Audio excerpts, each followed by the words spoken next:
Oo, kaibigan, sa nangyayari sa sa buhay natin, huwag natin sinisisi ang Diyos. No? Huwag din natin sinisisi ang nangyayari sa atin.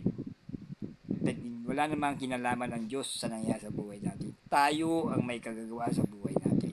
Kaya tayo binigyan niya ng buhay. Nagbigyan niya tayo ng sariling pag-iisip. Alam mo ang mali, alam mo ang tama. Diba? Kung balimbawa, sample ko sa iyo, pag sinabi pala kaibigan mo, tumalo ka sa building, tatalon ka, eh tanga ka pag tumalo ka sa building. Nasa bigid, sabihin natin sa sampung palapag. Bay, pag tinalo mo yun, dalawang klase, lumpo ka, o kaya ka, kung hindi, pag lalamayan ka eh. Babaksakan mo yan, di ba? Sementeryo, o kaya wexier, o kaya ospital, o kaya planarya. Kasi sabi ko sa inyo, ah, kaya kayo naman mga kabataan, kayo, habang naman kayo pinapaaral ng magulang ninyo, mag-aral kayo. Tapusin ninyo ang pag-aaral ninyo. Dahil yan ang tawid na maganda ninyong pinabukasan. O, ba? Kasi ang mga magulang nyo nagpapagod. Sa mga magulang naman, huwag din kayo maniniwala sa mga sinasabi ng ibang tao. Na hindi naman pala, alamin nyo muna, ito ba'y totoo? May katotohanan ba itong mga sinasabi ng tao na to? Alamin nyo. Eh kasi, ang isang tao, pag oras na sinaraan mo na hindi naman totoo, hindi mo na kayang ibalik ang tao sinira mo na hindi naman pala totoo. Diba? Hindi mo na kaya ibalik yan eh. Kaya alamin mo ng totoo. Hindi ka basta-basta na sa isip mo yun ang pinaniwala kasi gawain niya ng demonyo. Manira ng ang tao. Kaya yung mga chismis na yan ay gawain ng demonyo yan. Kasi wala kang ginawa sa buhay mo kundi magchichismis ka na hindi totoo. Pag ang isang siniraan mo ang isang mag-asawa, nag-away yan, nagkasakitan yan, nasira mo yung pamilya dahil nga lang nga sa kachichismis mo naman na hindi naman totoo. Dahil gusto mo, dahil natutuwa ka sa mga sasabihin mo, alam naman ng Diyos. Pati ang Diyos ginamit mo sa pagchichismis mo.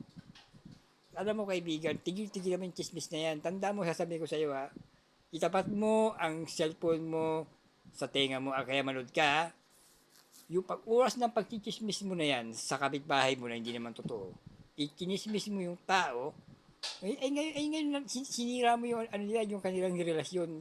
Hindi mo na kayang maibalik ang isang tao siniraan mo na hindi naman totoo at ikaw ay nanira nang wala naman pala katotohanan yung mga sinasabi mo. Hindi naman pala yung totoo. Iniisip mo yun ang paniniwalaan mo. Eh, sinira mo na yung tao eh. May babalik mo ba yan? Oh, eh, sabi mo, nakita mo sila. Nag-aanuhan. Asimpas pa rin, hindi naman pala yan totoo. Dahil gusto mong kumita ka. Ngayon, gusto mo silang videoan. Alam mo kapag pwede ka magkakaso dyan. Sabi mo, si ganito, si ganyan. Tatay mo si ganito. Oh, hindi ano nga, kung anong tatay mo. Anong pakialam ko kung sino pa yung tatay mo. Kaya pala malakas pa ng loob mo.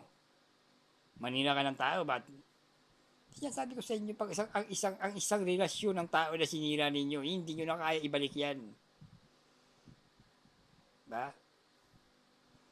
Kaya ito pa, kayo naman mga driver, o anong driver ng mga malalaking bus kayo, hindi ko nababagitin yung pangalan ng kumpanya, nasagasa kayo ng tao, tinutuluyan nyo ba? Ha? Sasabihin ninyo, alam ng Diyos yan. Nagkakamali ka na kaibigan. Buhay ka pala, sinusunog ka na sa impyerno.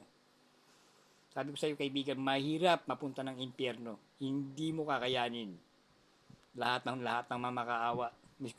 Sasabihin ko sa iyo, mas gusto mo pang mabuhay at aminin mo na lang na yung ginawa. Sabi ko sa iyo kaibigan, mga bagay na kayo, wag mo sanang gamitin ang pangalan ng Diyos sa mga ginawa mo. Tandaan mo yan. Kaya mahirap.